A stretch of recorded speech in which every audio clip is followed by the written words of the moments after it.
Welcome back. Today we have on Director Mark Minion of the El Toro Water District.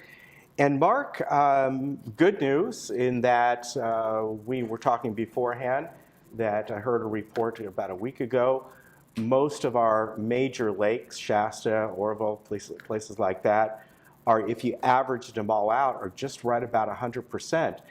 And I know that at least at this point, the governor has said he's going to look at curtailing some things as we move forward. But the state is looking good. And along with that, of course, are all the folks that have contributed to using less water, right? We've learned Correct. New ways, yeah. right? I would be careful because I really feel that 2 years ago, the governor mandated out to everybody that they cut back, and he didn't get the response he wanted. And then a year ago, he got very tough. Yeah. So we have some really good momentum going, and Yeah. I think they would like to keep that going to some degree. Yeah. So, I think people have kind of learned new ways to use their water wisely. And as I was telling you off camera, that even when I cut back in my garden last year and this year so far, it really didn't affect anything. You know, I mean, yeah, the grass got a little brown, and that was really about it because all my vegetables are grown and things like that. And I think we learned a lot from it. Yeah.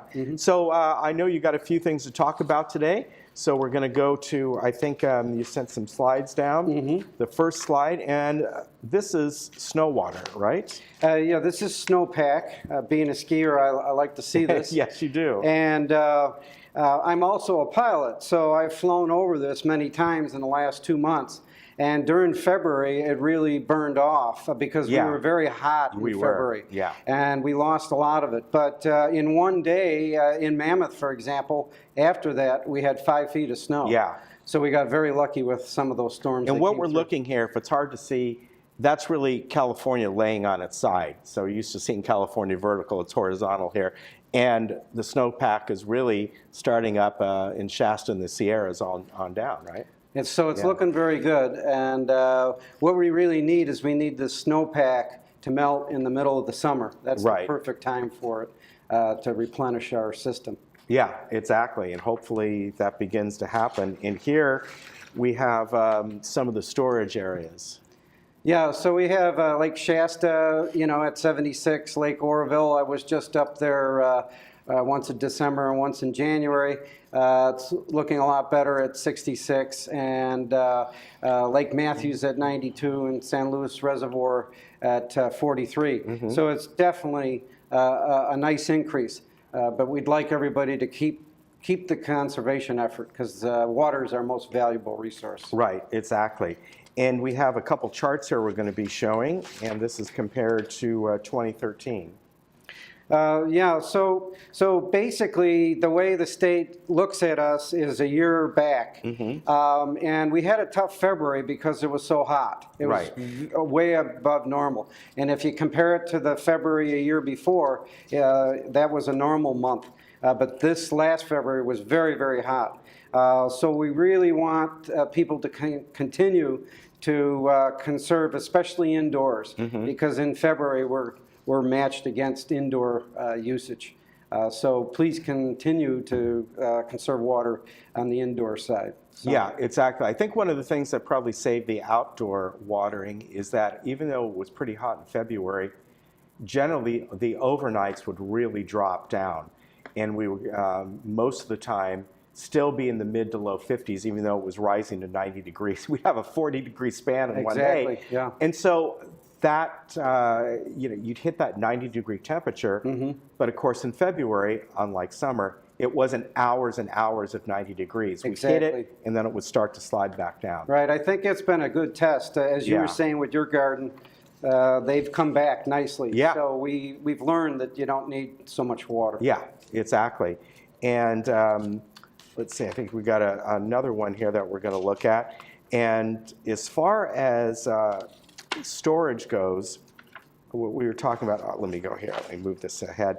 As far as the storage level goes, things are getting even better than what you were showing here, because I think that was from about 2 months ago. And I Correct. understand Correct. things are up a little bit higher, right? Yes, we're doing very good, and the snowpack has really helped us out. The Yeah. storms have been strong. Yeah, So, exactly.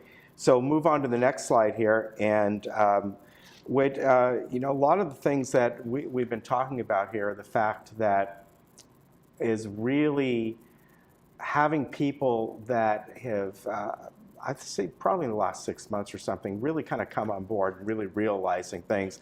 And here is, as you talked about in the kitchen, ways to really take care of things more efficiently. And it can Exactly. be hard. It can You be know, hard. it just takes a little bit of knowing and knowledge. Please don't use running water to thaw your food. Keep a pitcher of drinking water in the refrigerator instead of running the tap. If you drop an ice cube, the best way to water a plant is to put 1 ice cube. It's the perfect amount for a Yeah, plant. exactly. Use your garbage disposal sparingly. Select the right pan. You know, don't use a pan that's too big. That way you put too much water in it. When washing your dishes by hand, don't let the water run. You know, scrape your dishes. There's a lot of really good things that can save a lot of water. And it doesn't take much. It's not a big sacrifice. It's just knowing the things to do. Right. Again, the steps are pretty easy. And even if you only do save 10%, well, that's 10%. That's 10% that we can't get later on, so it's very important. Yeah, exactly. So anything you can do, keep doing it. Saves you money too. And there's all these different websites to go to. Of course, El Toro Water. We have a but you have website, more. we've just upgraded it, and it's really very beneficial to our customers. And then you have the county, Orange County Water Smart. So there's a lot of different places that you can go to get good ideas on water conservation and water tips. Yeah, exactly. And I know that is some of the things. Oh, we want to talk about your district awards before Yes. we get to that. And then you've gotten a lot of these, and this is really nice, isn't it? Yeah, we're really proud of our employees and our staff. They've worked very hard. This drought has really, we're at like a workload of 150% or more because of working with the drought. And we're very proud. We've done a lot of recycling in the state. So we've attained the District of Distinction reaccreditation. We're the District of Transparency certificate. We've also been the California Special District Association magazine article that's coming out. And we've had many communications award with our Phase 1 recycling. We're going into Phase 2. And I was just up north. We were at the Water Reuse Conference, and we won the Recycling District Award for a smaller district, which was very impressive for our organization. That's fantastic. So we just keep moving ahead and keep working hard, and it's great to be recognized for it. So I'm very proud of our employees. And we were talking about, I like to grow vegetables and things like that. And they take some water, and certain ones you want to grow, that's the way it is. However, if I can give a tip to a couple to the folks out there, and I go to 2 websites. I go to rareseeds.com and botanicalinterest.com. They're seed companies. And Rare Seeds is great, all these heirloom stuff. But they have sections in there where you can look for drought-tolerant plants. And you can go online, just go drought-tolerant fruits and vegetables. Just Google that, and you'll find all kinds of things that most of them put out by the UC colleges. And for instance, I have a little dwarf pomegranate plant. Well, pomegranates can grow in the desert. And yet I'm still getting great little pomegranates off of there. Or there's drought-tolerant, certain types of cucumbers or whatever that need less water than other types. Whatever it might be, you can still grow many things in your garden and use less water for them. I think we're all learning that drought-tolerant, and that it can look very beautiful, and it's a little different design for your garden. Exactly. Give you a little variety. Yeah, definitely. I appreciate you coming on today. Thank you very much. Thanks for letting us get on here. And always bring great information, and at least we know that things at the point are improving. They are. We're working very hard. Thank you very much. Nice to see you again. You Appreciate take care, and we'll be right back.